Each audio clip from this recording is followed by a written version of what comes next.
सीधा सवाल करता हूँ, ईरान आखिर क्या खेल खेल रहा है? आयतुल्लाह खामनाई को निशाना बनाने के बाद तेहरान ने मशरिक़ वुस्ता का आसमान रोशनी से भर दिया है। मिसाइल, ड्रोन, एक मुसलसल पावर शो है जो चले जा रहा है। लेकिन मामला क्या है? कौन सा हथियार कहां पहुंचा? और क्या ये बस एक ट्रेलर है? चलो जरा बात को खोलते हैं। खलीज में एक अजीब आवाज की दहशत है, एक भंभनाहट, जैसे कोई घास काटने वाली मशीन चल रही हो।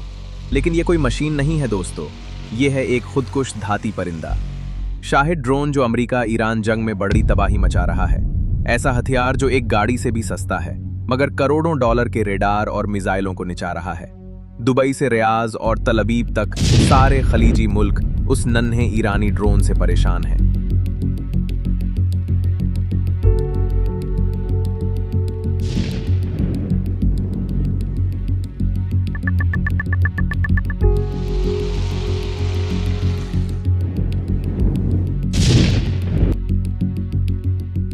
लोग दुबई छोड़कर भाग रहे हैं। ईरान जंग शुरू होने के बाद सिर्फ मुत्तहिदा अरब अमारात ने 950 ईरानी ड्रोन रोके, मगर 65 अंदर घुस गए। बंदरगाहें, हवाई अड्डे, होटल, यहां तक के डेटा सेंटर्स भी तबाह हुए और फिर मक्खी मारने के लिए तोप चलानी पड़ी।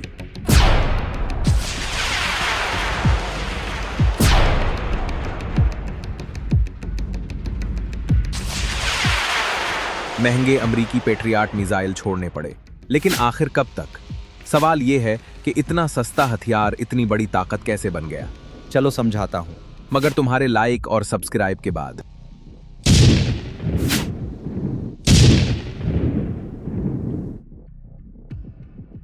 ईरान का $20,000 का शाहिद ड्रोन गिराने पर 4 से 12 मिलियन डॉलर का मिसाइल फायर करना पड़ता है। यानी हर ईरानी ड्रोन अमेरिका और इत्तेहादियों के लिए महंगा बिल साथ ला रहा है, क्योंकि दिफाई सिस्टम को नहीं पता कि आने वाला हथियार सस्ता है या महंगा। उसको तो बस ये पता है हर उड़ती चीज मार गिरानी है। कितना महंगा हिसाब किताब है। 5 रोज में दुबई ने 645 ड्रोन गिराए, यानी इतने ही मिसाइल फायर किए। मैं पूछता हूं कि अगर ये जंग चंद हफ्ते और चली तो कितने मिसाइल बचेंगे और खर्चा कितने अरब डॉलर्स तक पहुंचेगा? क्योंकि एक बात वाज़ेह है, ये सिर्फ खलीज की जंग नहीं, अब ये इम्तिहान है कि आलमी ताकत किसके पलड़े में है। कहानी के लिए पहले ये समझना होगा कि ये ड्रोन है क्या भला। ईरान में बने इस हथियार का सिर्फ एक काम है, खुद मरो और दूसरे को भी मार दो।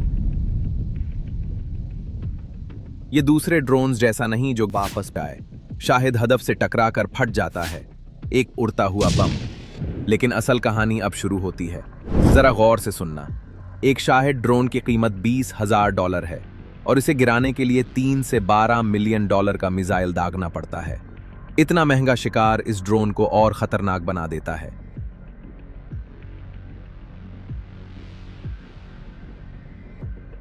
लेकिन ये इतना सस्ता क्यों है? पहले ये जान लो कि ये झुंड की तरह हमला करते हैं, दिफाई निजाम को थका मारते हैं। शाहिद ड्रोन ट्रक पर लगे लॉन्चर से छोड़े जाते हैं। पहले रॉकेट बूस्टर फजा में धकेलता है, फिर छोटा इंजन धीरे धीरे आगे ले जाता है। 2 ब्लेड वाले पंखे से भुनभुनाहट की आवाज होती है। ये ड्रोन ज्यादा ऊंचा नहीं उड़ते, तभी रेडार नहीं देख पाते।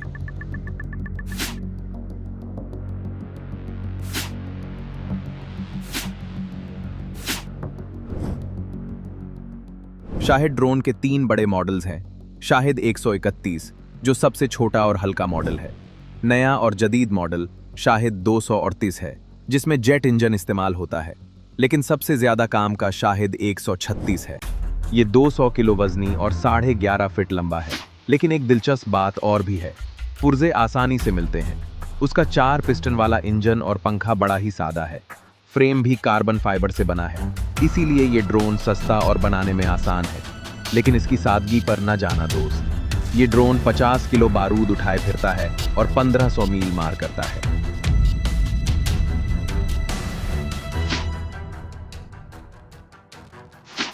शाहिद पहली बार 2021 में सामने आया। रूस ने 1 साल बाद यूक्रेन जंग में आजमाया। तभी अंदाजा हो गया था कि यह सस्ता पटाखा जंग का पांसा पलट सकता है। ईरान ने फिर उसे और बेहतर बनाया। जब ये ड्रोन्स बड़ी तादाद में हों तो काफी तबाही मचा सकते हैं।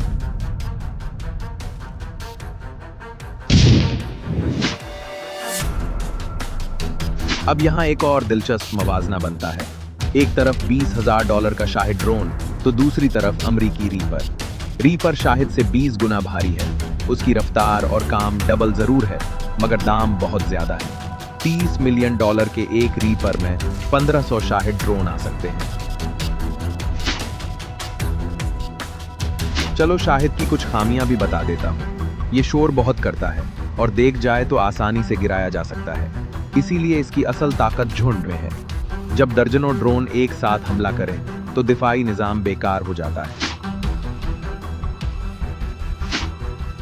जैसे जैसे दिफाई निजाम बेहतर हो रहे हैं, ड्रोन टेक्नोलॉजी तेजी से तरक्की कर रही है। शाहिद ड्रोन के नए मॉडल्स रोकना अब और भी मुश्किल होगा।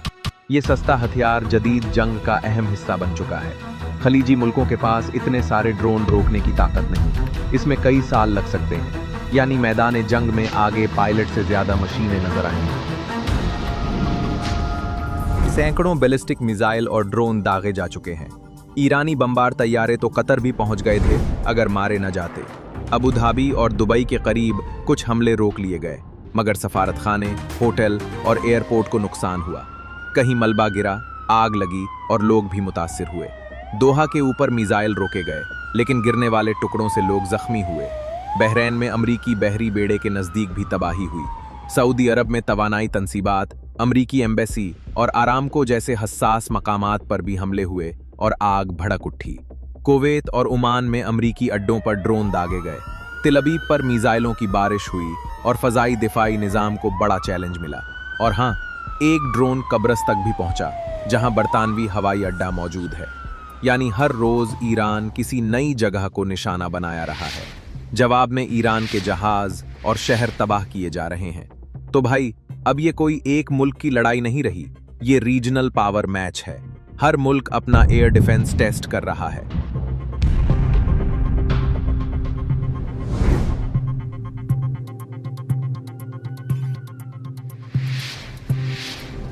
और फिर एक वीडियो आती है जो कोई आम वीडियो नहीं।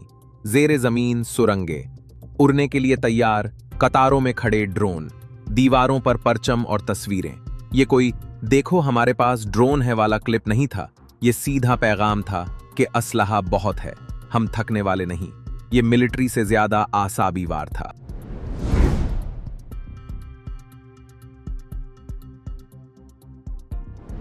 ईरान की असल ताकत उसका मिसाइल नेटवर्क है। ये मशरिक़ वुस्ता में सबसे बड़ा और मुख्तलिफ है, क्योंकि ईरान अमरीका या इसराइल की तरह जेट फाइटर नहीं, मिसाइल इस्तेमाल करता है। दूर मार बैलिस्टिक मिसाइल 2 से 2,500 किलोमीटर मार करते हैं, यानी तल अबीब से लेकर खलीज के तमाम अमरीकी अड्डे सारे ही रेंज में हैं।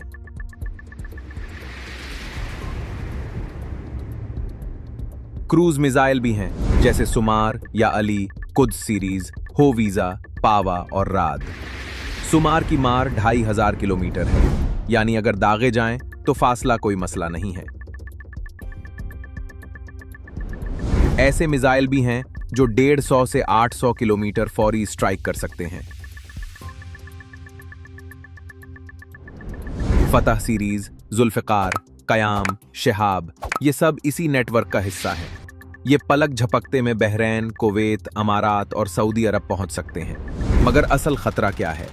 खतरा ये है कि उन्हें एक साथ दर्जनों की तादाद में लॉन्च किया जा सकता है, और जब दर्जनों एक साथ आएंगे तो एयर डिफेंस सिस्टम ओवरलोड होगा, रिएक्शन टाइम भी कम मिलेगा।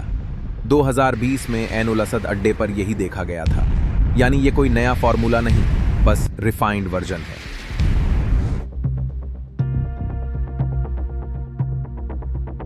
खामनाई के बाद ईरानी क़यादत ने कह दिया था, अब बात रुकेगी नहीं।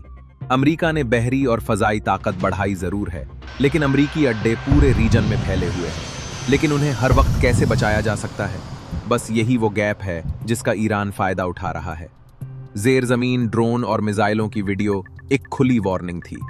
अब सवाल ये नहीं कि ईरान क्या कुछ दाग सकता है, बल्कि सवाल ये है कि ये सब कहां जाकर रुकेगा और कैसे, क्योंकि इस गेम में स्टॉप बटन शायद किसी के पास नहीं। शहाब 3, इमाद, कदर, सेजियल, ये वो मिसाइल हैं जो गेम को एक लेवल ऊपर ले जाते हैं, खास तौर पर सेजियल। ये ठोस ईंधन पर कम तैयारी से फौरी लॉन्च हो सकता है, यानी no warning Y.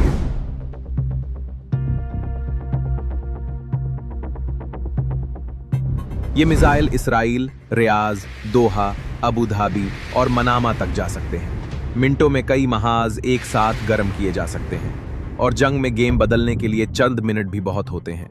Ballistic missile सीधा वार करते हैं, क्रूज मिसाइल निचली परवाज करते हैं, इतना जमीन से लगकर कि पकड़ना मुश्किल हो जाता है। और फिर सस्ते ड्रोन, समझो $20,000 का ड्रोन $4 लाख के अमरीकी मिसाइल को चक्करा रहा है। जब ये जिद पर आते हैं तो दिफाई निजाम को थका मारते हैं। ड्रोन हमेशा धमाका नहीं करता, ये दुश्मन को तंग करता है, जो थका देने वाली हिकमत अमली है।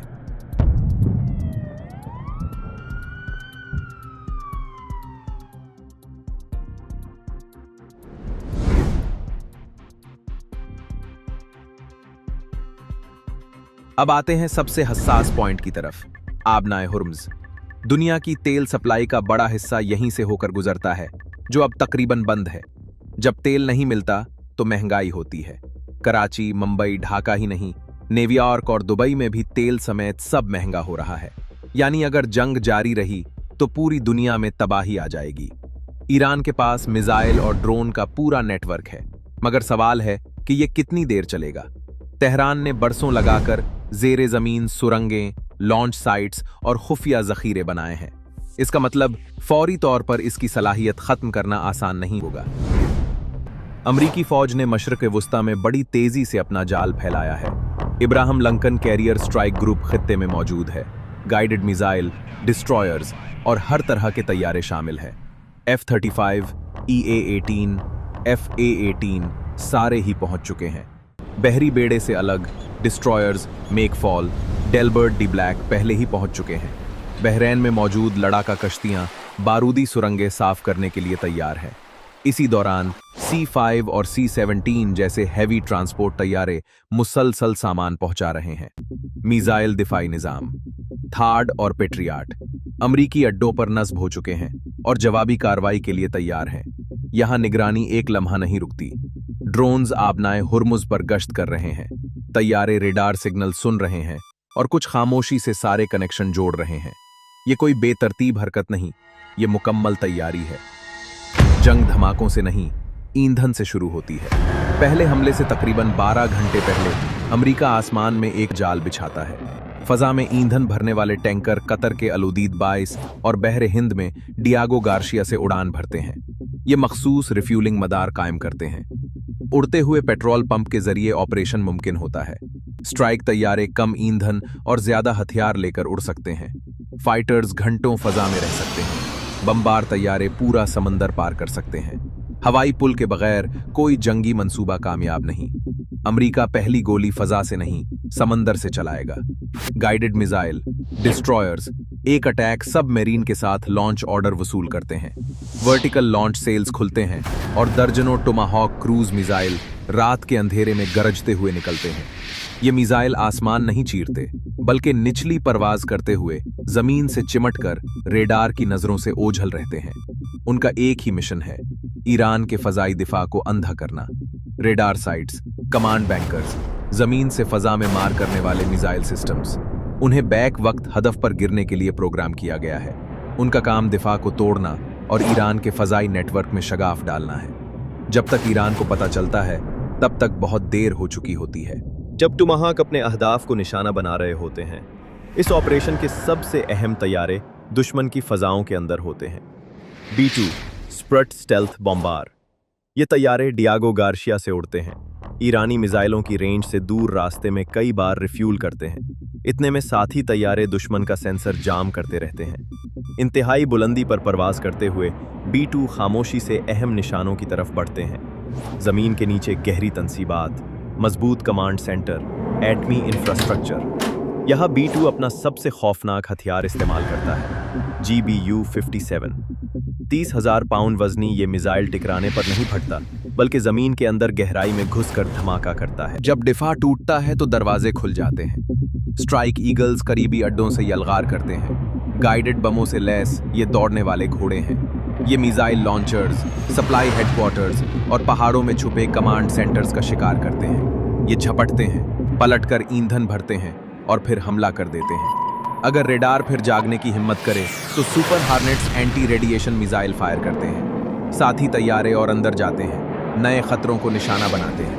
ऊपर फजा में कमांड कंट्रोल करने वाले तैयारे सैकड़ों ड्रोन्स, तैयारों और जहाज़ों से एक साथ राब्ते में होते हैं। पूरा खित्ता सिग्नल के शोर में डूबा जाता है और फिर जितनी एहतियात से ये गेम शुरू हुआ था, उसी तेजी से बम्बार तैयारे अपने जत्थे के साथ आखिरी बार रिफ्यूल करते हुए वापस लौट जाते हैं। पैगाम दिया जा चुका होता है। ये है डे ज़ीरो की तस्वीर। ये कोई ड्रामाई मंजर नहीं, बल्कि एक पूरा ज़मीनी और फ़ज़ाई सिस्टम है जो रीफ्यूलिंग, जासूसी, जदीद तैयारों और समंदरी जहाज़ों पर खड़ा है। कितने मिसाइल हैं भूल जाओ, किसने क्या कहा ये भी भूल जाओ, जो हेडलाइन तुम्हें सुनाई गई उन्हें भी भूल जाओ, क्योंकि एक ऐसा नंबर दूंगा जो बताता है कि जंग किस तरफ जा रही है। हैरान ना हो, कोई टीवी चैनल तुम्हें ये नंबर नहीं बताएगा। ये नंबर है 650। ये अमेरिका के पास दुनिया में मौजूद थार्ड मिसाइलों की कुल तादाद है। ये तकरीबन 15 साल में बने, क्योंकि एक साल में 40 से 50 ही तैयार हो पाते हैं। एक मिसाइल की कीमत $1,27,00,000 है। और अब सुनो हैरानी की बात, पिछले साल ईरान और इजराइल जंग में अमेरिका ने 150 थार्ड मिसाइल फूंक दिए थे। सिर्फ 12 दिन में 25% स्टॉक खत्म कर दिया। अब इतने मिसाइल 12 साल में बनेंगे। अमेरिका को हर दिन $1 अरब महंगा पड़ रहा है। अरब भी परेशान है, और यही वो जगह है जहां जंग का हिसाब खतरनाक हो जाता है।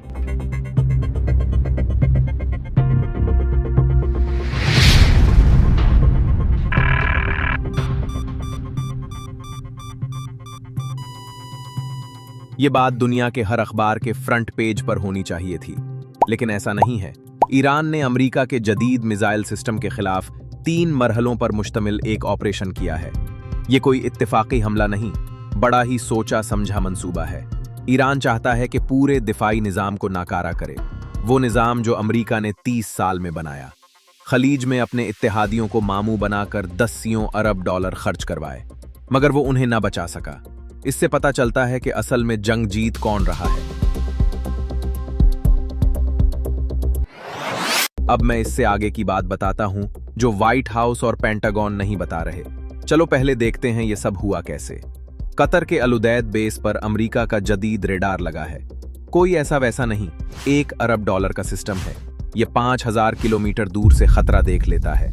ये खलीजी दिफाई निज़ाम की पहली सरहद है। ये रेडार हर पेट्रियाट बैटरी, हर थार्ड लॉन्चर और हर एजीज डिस्ट्रॉयर को बताता है कि खतरा कहां से आ रहा है, कितने सेकंड बाकी हैं। मगर ईरान ने उसी को निशाना बना डाला, और ये इत्तेफाक नहीं था। फिर मुत्तहिदा अरब अमारात के अल दफरा बेस पर थार्ड रेडार है, जिसके बगैर मिसाइल काम नहीं करता। इसके बगैर न टारगेट पकड़ा जाता है और ना ही मिसाइल निशाना बनाता है, और अरबों डॉलर का दिफाई सिस्टम एक महंगा धाती ढांचा बन जाता है। ईरान ने इसे दूसरे मरहले में तबाह किया, और फिर आया तीसरा मरहला, थार्ड बैटरी। वो सिस्टम है जो बैलिस्टिक मिसाइलों को फजा में तबाह करने के लिए बनी है, लेकिन इसकी दोनों आंखें और दिमाग पहले ही तबाह किए जा चुके हैं। रेडार खत्म, वार्निंग खत्म, और अब ये दिफाई निज़ाम अंधा हो चुका है। इसके बाद जब हमला हुआ तो ये सिस्टम लड़ने के काबिल न रहा। अब जरा सोचो, ईरान ने अंधाधुंध मिसाइल नहीं फेंके, पहले दिफाई निज़ाम की आंखें फोड़ी, फिर उसका दिमाग तबाह किया, और आखिर में उसके जिस्म को निशाना बना डाला। यानी ईरान को मालूम था कि अमरीकी मिसाइल निज़ाम कैसे काम करता है। और बहुत सी मज़ेदार वीडियोज़ इस चैनल पर आने वाली हैं, तो लाइक और सब्सक्राइब ज़रूर कर लेना। फिर मिलते हैं।